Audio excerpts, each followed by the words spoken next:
evening, listeners. Thank you for tuning into 660 on that AM dial.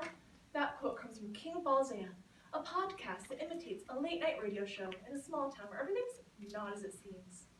There are many fictional radio shows in the world of podcasting, like Welcome to Night Vale and The Black Tapes. But these fictional podcasts are not the only place where the news can get a bit wild. With all this fake news floating around nowadays, it's hard to tell the fact from the fiction. But this is not a new problem. Radio's history has been riddled with hoaxes, and today I'll be describing 3 of them to you. We'll start off by tuning in to Orson Welles' infamous broadcast of War of the Worlds. Stay tuned to hear about Isla Routine, the best-selling book that didn't exist. And finally, we'll cut to commercial to learn about the Plymouth Mall advertising campaign. So don't touch that dial. Let me set the scene for you, listeners. The date is October 30th of 1938. You turn on the radio to listen to some classical music, when suddenly it's interrupted by a news bulletin about an alien invasion in progress. You'd be terrified, and rightfully so. But if you tuned in just a few minutes earlier, you would have heard that was actually the Mercury Theater on the air performing a live adaptation by Orson Welles of the classic piece of literature War of the Worlds by H.G. Wells. No relation. Orson Welles wanted to add a layer of realism to this piece of broadcast by making it in a series of news bulletins. He even asked the lead reporter, the actor playing the lead reporter, to take inspiration from the Hindenburg disaster to add an even thicker layer of realism. According to the video, this broadcast terrified the nation by Inside a Mind. Unfortunately, his plan for realism worked a little bit too well when the next day the headlines were all about people in the mobs in the streets, people leaping off of buildings, and general mass panic. However, this mass panic that this broadcast is so well known for today may not have been as massive as we've been led to believe. According to a survey conducted by C.E. Hoover the night of the broadcast, a measly 2% of listeners even tuned into the Mercury Theater on the air. That doesn't account for any people who may have fled their homes in fear of aliens, but it's estimated that less than 50 people did that. So why did the papers lie? Well, they wanted the general public to stop trusting the radio as a source of news and come back to the newspaper. And if readers, come advertisers. So in the end, it's all about the money. Turns out this radio hoax is a lot more fake than we once thought. Next up on our bracket is Isla Routine, the best-selling book that didn't exist. According to the University of Tulsa, this hoax started in April of 1955.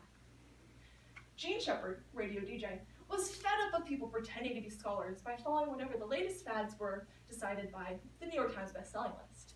So, with the help of his dedicated fans, which according to hoax.org he referred to as night people, they came up with a plan to smoke out the phonies. Together they created the fake book, Isla Routine, by Frederick R. Ewing. And Shepard instructed the night people to go out to their local bookstores and ask about the book.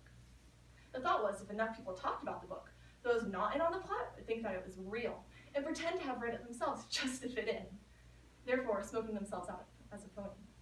This worked so well that the demand for Isla Routine was so high that it eventually made it on the New York Times best-selling list, despite not having sold a single copy. Many absurd stories came about because of this hoax, one of which came from a college student who wrote an essay titled F.R. Ewing, an Eclectic Historian, for his English class, where he not only quoted the fake book, but also fake BBC interviews with the author, and ended up receiving a B+ and a note saying that he'd done superb research. He later told Shepard he was afraid his whole education might be phony. Everyone from professors to bridge players fell for this, until 16 months later, when a journalist approached Shepard about breaking the news story. And the next day, on August 1st of 1956, the Wall Street Journal headline was all about Isla Routine and how the night people had tricked everyone into thinking that it existed. After so much discussion was brought up about this book, a publishing company approached Shepard about making it a reality. And according to the video, this best-selling novel was a total hoax by Austin McConnell. Shepard said yes, but he made sure that all the proceeds went to charity. Thank you for staying tuned so far, but now it's time to cut to commercial and learn about the Plymouth Mall advertising campaign. Unlike the other 2 hoaxes I've talked about so far, this was not a nationwide phenomenon, but it still had an important impact. According to the article published in the Cincinnati's The Inquirer, titled Ad for Fake Plymouth Mall Stirred Controversial Laughter by Jeff Sussex, this hoax started in the fall of 1984, when a large supermarket came into town and spent a lot of advertising money in the newspapers and on television, and absolutely none in radio. That really frustrated the president of the Greater Cincinnati Broadcasters Association. So he asked Jerry Galvin to come up with a plan to advertise for the radio. Galvin then asked his friend Jay Gilbert to help him on this quest, and they came up with a plan to create a fake product to advertise on the radio, show that it was an effective method. According to the article, Remembering When Fake News Was Fun, written by Jay Gilbert, one of the creators of this hoax, and published in the Cincinnati Magazine in 2018, after their first idea had to be scratched, they went back to the drawing board and came up with Plymouth Mall, the first vertically underground mall. To quote the end of every single advertisement, the best value in town is the hole in the ground. Plymouth Mall, coming to Greater Cincinnati soon. These vague advertisements went out on 17 different local stations in Cincinnati in January of the next year. And a lot of people fell for them, including Galvin's own mother. After 3 weeks of letting this hoax go on, they decided to bring it to a close by saying that the recent cold weather that it had been experiencing had caused some sort of seismic activity that shifted their dig site somewhere between Cincinnati, Ohio, and Lincoln, Nebraska. About a week after that explanation, they came properly clean and received a lot of backlash, saying that what they had done was misleading and possibly even illegal.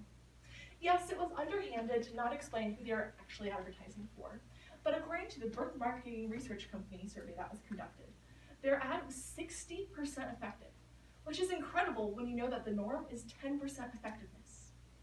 So sometimes crime really does pay. Well, thank you for tuning in today, listeners. We covered Orson Welles' infamous broadcast of War of the Worlds that the papers greatly exaggerated.